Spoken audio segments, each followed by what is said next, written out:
একদা রাসূল সাল্লাল্লাহু আলাইহি সাল্লাম সকালবেলা আমাদের কাছে দাজ্জালের বর্ণনা করছিলেন। তিনি তার ফিতনাকে খুব বড় করে তুলে ধরলেন।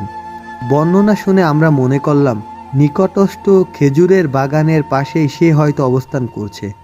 আমরা রাসূল সাল্লাল্লাহু আলাইহি সাল্লামের নিকট থেকে চলে গেলাম। কিছুক্ষণ পর আমরা আবার তার কাছে গেলাম। এবার তিনি আমাদের অবস্থা বুঝে জিজ্ঞাসা করলেন, তোমাদের কি হলো? আমরা বললাম, হে আল্লাহর রাসূল, আপনি যেভাবে দাজ্জালের আলোচনা করছেন তা শুনে আমরা ভাবলাম হতে পারে সে খেজুরের বাগানের ভিতরেই রয়েছে। রাসূল সাল্লাল্লাহু আলাইহি সাল্লাম বললেন, দাজ্জাল ছাড়া তোমাদের উপর আমার আরও ভয় রয়েছে। আমি তোমাদের মাঝে জীবিত থাকতে যদি দাজ্জাল আগমন করে তাহলে তোমাদেরকে ছাড়া আমি একাই তার বিরুদ্ধে ঝগড়া করব।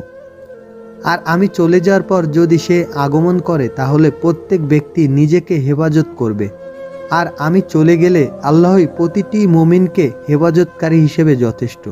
দাজ্জালের আগমনের পূর্ব মুহূর্তে মুসলমানদের অবস্থা খুব ভালো থাকবে।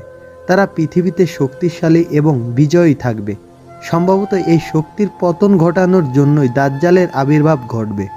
দাজ্জাল মানবজাতিরই একজন হবে। মুসলমানদের কাছে তার পরিচয় তুলে ধরার জন্য এবং তার ফিতনা থেকে তাদেরকে সতর্ক করার জন্য রাসূল সাল্লাল্লাহু আলাইহি সাল্লাম তার পরিচয় বিস্তারিতভাবে বর্ণনা করেছেন।